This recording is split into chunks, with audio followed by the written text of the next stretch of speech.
అది దక్షిణ ఢిల్లీలోని సౌత్ ఢిల్లీ అమర్ కాలనీ. బుధవారం ఏప్రిల్ 22 ఉదయం 8 గంటలు ఇంటి యజమాని గుప్తా ఎప్పటి మాదిరిగానే తన భార్యతో కలిసి దగ్గరలోని జిమ్ కెళ్ళొచ్చారు. Gupta Indian senior revenue officer. అయితే ఇంటికి రాగానే బయట గేటు దాటి లోనికి వెళ్లిన తర్వాత డోర్ పక్కకున్న కీ కనిపించలేదు. ఎందుకంటే తన కూతురు 22 ఏళ్ల ఇంజనీరింగ్ గ్రాడ్యుయేట్ సివిల్స్ కు ప్రిపేర్ అవుతోంది. ఎలాగైనా సరే తన తండ్రి సాధించలేని ఐఏఎస్ సాధించాలనేది ఆమె తపన. ఆమె రాత్రి 2 గంటల వరకు చదువుకొని నిద్రపోతూ ఉంటుంది. ఆమెను డిస్టర్బ్ చేయటం ఎందుకని తల్లిదండ్రులు బయట నుంచే లాక్ చేసుకుని కీ అక్కడే చిన్న చెట్టు కుండీలో వేసి వెళుతూ ఉంటారు. అక్కడ ఉండాల్సిన కుండీలో కీ లేదు. తలుపు అలా నెట్టి చూస్తే ఓపెన్ అయ్యే ఉంది. ఒక్కసారిగా షాక్ అయ్యారు గుప్తా దంపతులు. ఎందుకంటే బయట కీ ఉన్న సంగతి ఎవ్వరికీ తెలియదు. బహుశా తన కూతురు స్నేహితులు ఎవరైనా వచ్చారా, ఫోన్ లో ఆమె చెప్పిందా అని అనుకున్నారు. సరే ముందైతే లోపలికి వెళ్దామని తలుపు తీసుకుని వెళ్లారు. అక్కడ సీన్ చూసి గుప్తా అతని భార్య వణికిపోయారు. ఎందుకంటే రక్తపు మరకలు ఉన్నాయి.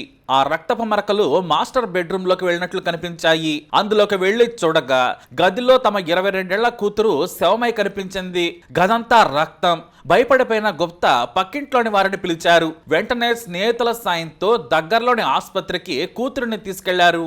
డాక్టర్లు ఎమర్జెన్సీ కేర్ కు తీసుకెళ్లారు. కానీ అప్పటికే ఆమె చనిపోయిందని డాక్టర్లు చెప్పడంతో గుప్తా దంపతులు కుప్పకూలిపోయారు. తమ ఒక్కగానొక్క కూతురుని ఎవరు చంపి ఉంటారనే దానిపై ఆందోళన పడి ఉదయం 8 గంటల 45 నిమిషాలకు పోలీసులకు సమాచారం ఇచ్చారు. పోలీసులు మృతదేహాన్ని పరిశీలించారు.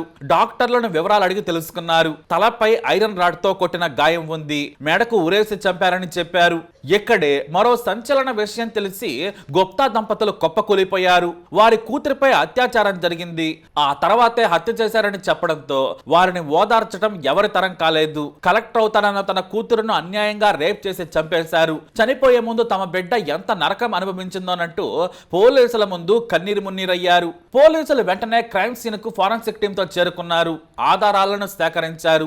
ఎవరి మీదైనా అనుమానం ఉందా అని అడగ్గా వెంటనే రాహుల్ మీనా అనే యువకుడి పేరు చెప్పారు. ఆయన నెలన్నర క్రితం తాము అతన్ని పనిలో నుంచి తొలగించాం. డ్రైవర్ గా ఇంట్లో పనులకు పెట్టుకున్నాం. పక్కింటి వారితో పరిచయం పెంచుకుని చుట్టుపక్కలంతా అప్పులు చేశాడు. నేర స్వభావం ఉందని తెలిసి తీసేశాను. బహుశా అతనే చేసుండొచ్చని చెప్పారు. ఎందుకంటే తాము ఉదయం 6:30కు వెళ్లి జిమ్ నుంచి 8 గంటలకు వస్తాం. తాళం చెవి ఎక్కడ ఉంటుందో ఆ రాహుల్ కి బాగా తెలుసు. దాదాపు 10 నెలల పాటు తమ దగ్గర పనిచేశాడని గుప్తా చెప్పారు. ఇక రాహుల్ మీనా ఫోన్ నంబర్ సేకరించి అలాగే అప్పటికే ఇచ్చిన ఆధార్ కార్డు ఆధారంగా విచారణ చేపట్టారు. ఇంటికి ఉన్న సీసీటీవీ ఫుటేజ్ ను గమనించగా ఇంట్లోకి వెళ్ళొచ్చిన రాహుల్ కనిపించాడు. దాదాపు 45 నిమిషాలు ఇంట్లో ఉన్నాడు. స్క్రూ డ్రైవర్ శృతితో బీరువా పగలగొట్టి డబ్బును ఎత్తుకెళ్లినట్లు కూడా పోలీసులు గుర్తించారు. అయితే ఇక్కడే మరో సంచలన విషయం పోలీసులకు తెలిసింది. ఢిల్లీలోని అన్ని పోలీస్ స్టేషన్లకు రాహుల్ మీనా ఫోటోలను, వివరాలను, హత్య, రేప్ కేసు డీటెయిల్స్ ను పంపించారు. ఎక్కడ దొరికినా తమకు అప్పగించాలని సూచించారు. కానీ రాత్రి 10 గంటల సమయంలో ఢిల్లీ పోలీసులకు ఓ విషయం తెలిసింది. అల్వార్ పోలీస్ స్టేషన్ కు ఓ మహిళ రాత్రి సమయంలో వచ్చి తనపై రాహుల్ మీనా అత్యాచారం చేశాడని ఫిర్యాదు చేసిందని చెప్పారు. పోలీసులు విచారణ చేయగా రాహుల్ మీనా, అతని స్నేహితుడు జోదంలో పార్ట్నర్స్ ఇద్దరు ఆన్లైన్ గ్యాంబ్లింగ్ చేస్తూ ఉంటారు. అయితే రాహుల్ బాగా క్లోజ్ అయిన తర్వాత అతను ఇంటికి ఆహ్వానించేవాడు. ఇదే క్రమంలో నైట్ స్నేహితుడి ఇంట్లోనే రాహుల్ పడుకున్నాడు. అతను ఉదయం ఆఫీస్కి వెళ్లడంతో తాను స్నానం చేసి తన ఊరికి వెళ్లిపోతానని చెప్పాడు. సరేనని రాహుల్ ను అతని ఫ్రెండ్ నమ్మాడు. కానీ ఫ్రెండ్ భార్యకు మత్తు మందిచ్చి ఆమె మత్తులోకి జారుకోగానే అత్యాచారం చేసి పరారయ్యాడు. ఆమెకు మెలకువ వచ్చిన తర్వాత తన పరిస్థితి చూసుకుని విషయం అర్థమైంది. వెంటనే భర్తతో కలిసి ఫిర్యాదు చేసింది. అయితే మళ్ళీ 2 రోజుల తర్వాత అత్యాచారం చేశాడని పోలీసులు గుర్తించారు. పోలీసులు నిఘా పెట్టగా అదే రాహుల్ పై మరో కేసు కూడా నమోదైనట్టు తేలింది. అది కూడా ఢిల్లీలోనే. రాజస్థాన్లోని అల్వార్ సిటీ నుంచి ఢిల్లీకి ఓ కారును అద్దెకు మాట్లాడుకున్నాడు రాహుల్. 6,000 రూపాయలు ఇస్తారని డ్రైవర్ కు చెప్పాడు. కేవలం 1000 రూపాయలు మాత్రమే ఇచ్చాడు. దిగిన తర్వాత మొత్తం ఇస్తానన్నాడు. కానీ తీరా దిగిన తర్వాత వాటర్ బాటిల్ కొనుక్కుంటానని చెప్పి పారిపోయాడు. అతని మీద డ్రైవర్ పోలీసులకు ఫిర్యాదు చేశాడు. ఇక రాజస్థాన్ లోని అల్వార్ జిల్లా రాజ్గర్ గ్రామంలో కూడా అతనిపై కేసులున్నాయి. పక్కింట్లో ఉండే యువతపై అత్యాచార యత్నం చేయడంతో పాటు మరో మహిళపై లైంగిక దాడి చేశాడు. గ్రామంలో అతనిపై వ్యతిరేకత ఉండడంతో పారిపోయాడు. ఆ కేసుల్లో కోర్టుల చుట్టూ తిరుగుతున్నాడు రాహుల్ మీనా. మొత్తానికి అతని ఫోన్ పై పోలీసులు నిఘా పెట్టారు. అయితే ద్వారకలో ఓ హోటల్లో ఉన్నట్లు గుర్తించిన పోలీసులు వ్యూహాత్మకంగా అతని అదుపులోకి తీసుకున్నారు. విచారించగా పెద్దగా పశ్చాత్తాపడలేదు ఆ నీచుడు. రేపెందుకు చేశావు, నువ్వు అక్క అని పిలుస్తావట కదా, ఇదేం పద్ధతి, ఏమైనా పాత పగలు ఉన్నాయని ప్రశ్నించారు పోలీసులు. నిజమే, అక్క అని పిలిచేవాడిని, అక్కని అడగగానే డబ్బులు ఇచ్చి ఉంటే ఈ పరిస్థితి వచ్చేది కాదని కూల్ గా చెప్పాడు. తానే నేరం చేశానని ఒప్పుకున్నాడు. ఇంత దారుణమైన హత్య అత్యాచారాలు చేసిన నిందితుడు రాహుల్ ని పోలీసులు కోర్టులో ప్రవేశపెట్టారు. ఇంత దారుణం ఎందుకు చేశావని న్యాయమూర్తి ప్రశ్నించారు. నేను నేరం చేశాను, తప్పు జరిగిపోయిందని మాత్రమే చెప్పాడు. అయితే కేవలం నిందితుడు విచారణలో చెప్పినవే సాక్ష్యాలుగా పనికిరావు, సైంటిఫిక్ ప్రూఫ్స్ కూడా సేకరించాలి. అప్పుడే ఇలాంటి హంతకులకు శిక్షలు పడతాయని పోలీసులు, విచారణాధికారులు, న్యాయమూర్తి కూడా సూచించడం విశేషం. అయితే హత్యలో రాహుల్ మీనాకు ఎవరైనా సహకరించారా? కంప్యూటర్స్ చదివిన రాహుల్ కు అతని కూతురుకు ఏమైనా పగలు ఉన్నాయా? అసలు ఏం జరిగిందనేది లోతైన విచారణ చేస్తున్నారు పోలీసులు. ప్రస్తుతానికి రాహుల్ చెప్పింది ఏంటంటే, అక్క డబ్బులు ఇచ్చి ఉంటే ఇలా జరిగేది కాదన్నాడు. నువ్వెందుకు ఆమెను కొట్టావు అని పోలీసులు ప్రశ్నించగా, నగలు డబ్బు దొంగతనం చేయాలన్న ఉద్దేశంతో ఇంటికి వెళ్ళాను, కీ ఎక్కడ ఉంటుందో నాకు తెలుసు, వాళ్ళు ఏ టైంకి వస్తారో కూడా నాకు తెలుసు, అలాగే లోపల అక్క ఉంటుందని కూడా తెలుసు. ఆ టైంలోనే అక్కని డబ్బులు అడిగాను, కానీ ఇవ్వలేదు. అరవటం ప్రారంభించింది. ఎంత చెప్పినా కూడా వినలేదు. నన్ను దొంగతనం చేయకుండా ఆపడానికి ప్రయత్నించింది.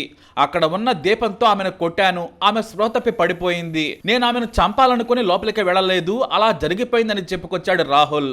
మరి ఇలాంటి వాళ్ళని ఏం చేయాలి? నమ్మి పనిలో పెట్టుకుంటే ఇంట్లో ఏముందో గమనించాడు, కీ ఎక్కడ పెడతారో కూడా చూశాడు. ఆ తర్వాత దొంగతనానికి వచ్చాడు, చంపేశాడు. కాబట్టి ఎవరు ఎప్పుడు ఎలా ప్రవర్తిస్తారో తెలియదు, మనమే జాగ్రత్తగా ఉండాలి. మరి ఈ రాక్షసుడికి ఎలాంటి శిక్ష విధించాలి? మీ అభిప్రాయాన్ని కామెంట్ ద్వారా తెలియజేయండి. ఈ వీడియో అప్డేట్స్ కోసం మా ఛానల్ ఫాలో అవ్వండి, తప్పకుండా సబ్స్క్రైబ్ చేసుకోండి. आज सुबह करीबन 8:45 पर सूचना मिली कि अमर कॉलोनी में एक इंसिडेंट हुआ है। ये बच्ची के पेरेंट्स ने कॉल किया था।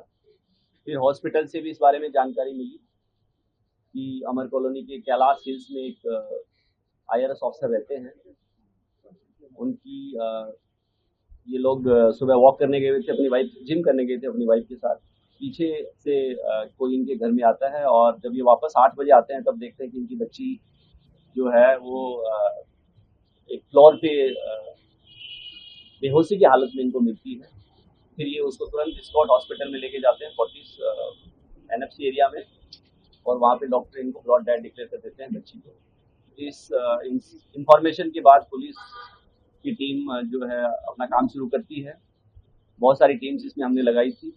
प्रारंभिक जानकारी के बाद जो डाउट है वो जो इनका एक नौकर था राहुल मीणा, जिसको करीबन 1.5 महीना पहले इन्होंने किसी वजह से निकाला था, उसके ऊपर जाता है, जिसके बाद में हमें CCTV फुटेजेस भी मिलते हैं और साथ ही बहुत सारे आई विटनेसेस से पता चलता है कि वो सुबह इस घर में आया था। करीबन 6:30 के आसपास वो कॉलोनी में आता है। 6:39 के आसपास वो घर के अंदर प्रवेश करता है और करीबन 7:20 पे वो घर से निकल जाता है। इस दौरान ये घटना उसने की है। उसके बाद बहुत सारी टीम्स आगे की जानकारी के हिसाब से काम करती है और इसमें हमने करीबन 15 से ज़्यादा टीम्स अलग अलग एरियाज में भेजी थी, खास करके राजस्थान में जहाँ का ये रहने वाला था, राजगढ़ तहसील अलवर में, जयपुर, दौसा, और इसके अलावा बहुत सारी टीम्स और इलाकों में, खास करके दिल्ली के अलग अलग इलाकों में जहाँ पे इसकी रहने की संभावना थी। करीबन शाम को इसको हमने द्वारका के एक ओयो होटल से इसको हमने अरेस्ट कर लिया है और इससे आगे की पूछताछ अभी की जा रही है। इस घटना में जो हमें बहुत ही अच्छे एविडेंस हमारे पास है, जिसके बेसिस पे हम एक बहुत ही स्ट्रॉन्ग केस जो है कोर्ट में सबमिट करेंगे ताकि इसको कड़ी से कड़ी सजा मिले। सर, क्यों इसने जो है इस पूरी घटना को अंजाम दिया, और सेक्सुअल असॉल्ट की भी बात आ रही है, उसमें कितनी सच्चाई है? और जब ये आ रहा है तो इसने व्हाइट पैंट पहनी हुई थी और घर से एग्जिट करते हुए इसकी ब्लैक पैंट पहनी हुई थी। इस सर्वेंट को इन्होंने करीबन 1 साल पहले रखा था अपने ही ऑफिस में। एक जो इनका जूनियर है उसके रेफरेंस से इनको एक नौकर की ज़रूरत थी, सर्वेंट की ज़रूरत थी, तो जैसे एक रेफरेंस से रखा जाता है इस तरीके से उन्होंने रखा था उसको 1.5 महीने पहले। इसलिए उसी रेफरेंस को बोला गया था कि आप इसको हटा दीजिए, क्योंकि इसकी बहुत सारी पैसा उधार मांगने की शिकायतें आई हैं। मुझे जानकारी में पता लगा कि ये ऑनलाइन गेम्स खेलता था और बहुत सारे जो आसपास के सर्वेंट्स हैं या जो घरों में काम करने वाला स्टाफ है, उन लोगों से ये उधार लेता था और फिर पैसे वापस नहीं करता था। तो इस बात की जब जानकारी हमारे जो आज के केस में जो हमारे कंप्लेनेंट हैं IAS ऑफिसर, उनको पता चली तो उन्होंने अपने स्टाफ को बोला कि यार ये लड़का ठीक नहीं है, इसको निकाल देना चाहिए। तो इसको करीबन 1.5 महीना पहले निकाल दिया गया था। ये चला गया था, उसके बाद से दोबारा नहीं आया था। आज ही आया था। जहाँ तक बात है कपड़े उसकी चेंज करने की, तो उसने घटना के बाद जो है अपनी ट्राउजर और जूते चेंज किए हैं। टी-शर्ट उसने जो टी-शर्ट या शर्ट है वो सेम रखा है और वो एकदम उसके एविडेंस हमारे पास है। जो इंसिडेंट का मोटिव अगर आप पूछ रहे हैं तो उसका इसने कल एक वारदात अलवर में भी की है, सिमिलर वारदात। जब हम इसको पकड़ने के लिए हमारी टीम अलवर राजगढ़ पहुंची तो पता चला कि इसने एक वारदात कल देर शाम को वहाँ पे भी की थी। तो हो सकता है इसकी मनोवर्ती इसी प्रकार की हो, वो अभी पूछताछ से और कंफर्म हो जाएगा। साथ ही क्योंकि इसको लग रहा था कि इसको यहाँ से निकाला गया है तो ग्रज हो सकता है, बट वो सब जानकारियां कंफर्म होंगी एक बार इससे जब डिटेल में पूछताछ होगी, जो कि अभी नहीं हो पाई। अलवर का क्या इंसिडेंट है सर? जो अभी हमें वहाँ के ऑफिसर्स ने बताया कि इसमें वहाँ पे भी एक अटेम्प्ट टू रेप या रेप का केस, वहाँ एक रेप का केस इसमें रजिस्टर हुआ है कल। सर इस केस में भी क्या सेक्सुअल असॉल्ट हुआ था सर, या कोई रेप का ऐसा है? यस, इसमें हमने रेप और मर्डर के धाराओं में, साथ ही रोबरी की धाराएं लगाई हैं और केस रजिस्टर किया है। सर क्या नौकर नॉर्मल इसने बैग में रखे थे और उस बैग को लेकर के जा रहा था घर से, और सीक्वेंस क्या था कि क्योंकि उस वक्त लड़की जो है ऊपर पड़ रही थी। जैसा मैंने बताया कि इसने जो घर में एंट्री है करीबन 6:39 पे की है। जो प्रारंभिक जांच से पता चला है कि इसको इस बात की जानकारी थी कि घर में एंटर करने की जो की है वो कहाँ रखी जाती है, क्योंकि वो एक मेड के लिए एक्स्ट्रा की घर में रखी गई थी। मेड अभी जो है वो कुछ दिन के लिए छुट्टी पे गई थी, बट जो की है वो एक गुप्त जगह पे घर के बाहर रखी जाती थी, जिसके बारे में इसको जानकारी थी। तो इसने इस तरीके से एंट्री की है। बच्ची का जो रूम है वो घर के अंदर से स्टेयर्स के ऊपर जाके एक फ्लोर पे है।